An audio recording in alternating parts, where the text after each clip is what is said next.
How's it going, guys? Jackzer here, and today I have a cool tip for you. This is a tip that will hopefully help to make you faster. Obviously, there is no silver bullet or magic 8 ball that's going to help you go faster. But this tip here is pretty good because in iRacing or any sim racing, for the most part, excluding motion rigs and other sensory things like that, the only way we know we're getting near the limit is through the steering wheel and visual and sound. So obviously our steering wheel gets heavy when we load on with grip. Just as we're about to lose grip, it can get light, and that's when we know we've lost the car and it's worth saving it. Obviously our sight, we can see the chassis of the car begin to move, so that's pretty instant. And sound, we know from the engine what the car is doing, if we're picking up revs, if we're about to slide at the back. But there's one last bit we can really help ourselves with, and I'm going to show you this. So watch these two clips, see if you notice the difference between them, and afterwards I'm going to explain the difference and then how we can sort that out.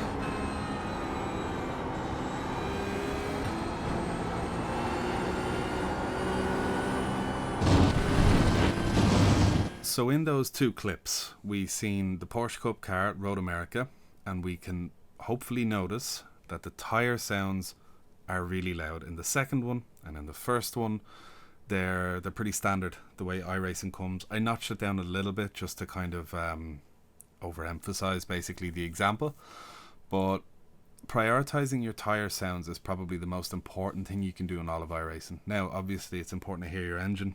It's crucial if you ever play with speakers or headphones and you know the difference. Having that sound right there, instantaneous, no delay, so important when it comes to the engine. But being able to hear your tires is very important because you know how far you're pushing it. You know if you're going through a corner and you're not hearing that sound of the tires working, you know you're not approaching the limit. You're not near the limit of the car.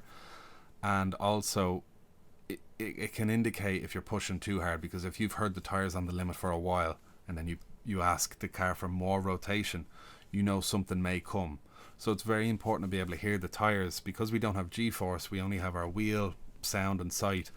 It's important that we know what the tires are doing because they're the only things keeping us on the ground. So the settings that pertain to this and how to get this to operate, I'll show you now. Now, a lot of people do this. This isn't like a once-off thing. Most fast drivers will do this. And it's all to do with your engine sounds. And it'll look something like this. You can play with it. Doesn't have to look exactly like this. Usually when you get iRacing, it may look something like this. It may be kind of offset with some weird things like this. But in general, you can freestyle it, you know. All you want is your tires. So you can turn crashes down, you know, considerably down. Wind, considerably down. Rain, it's only new. We'll leave that up a little bit for a while, you know. As you can see, you can play with it. The priority comes at the end. In-car sounds, we'll lower that down a bit. I like to hear the creaking and stuff like that. That is important for me. Ambient sounds, we're going to lower that down just a little bit. Spotter, that's up to you whether you want to leave that on or off. I don't use this spotter, so it's up to you. Chat, that's up to you. I've done a volume tip where basically you can control both those settings from your steering wheel in-game. So these settings for me, I can just change them whenever I want. So next up is the engine. So it's the relationship between these two volume settings we want to change, that we want to have an offset. We want tires to basically lead the engine sound. So no matter what our master is, the relationship between these two, tires will always come out on top. So it's going to look something like this, and let's say 12. You can play with it, minus 10, 11, 12, 13, 14. I'd stay between the minus 10 and minus 15 range. That's my dog trying to save the day again. Probably a fly or something. But yeah, that's it. from 10 to 15, in and around there. We're going to go with, let's say, 12. Master main volume, again, I control this with buttons, but I say I'm just going to leave it here for now. That's usually what I do. I like to leave a bit of headroom because I like to use Discord and stuff like that. And it's already pretty loud, because if you max out your headphones, it's loud enough on -5. So the main thing is your tires are higher than everything else. You'll have something that looks like this. You can have all sorts of different stuff. You know, I'm not even looking here. I'm just leveling them all out weird.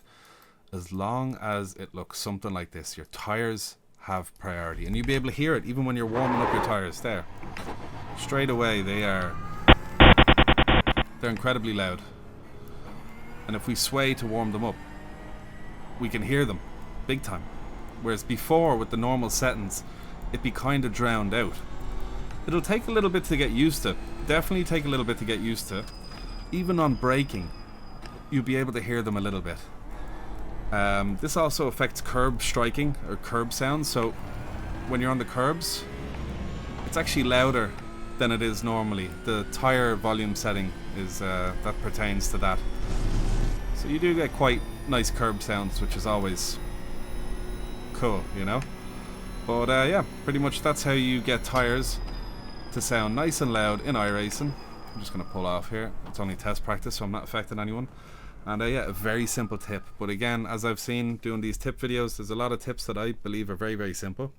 A lot of people don't know them, so now you do. If you enjoyed the video, drop a like, leave a comment. If you have any questions on how to do anything else, do leave a request. I'll cover it in the future. And yeah, thanks very much for watching.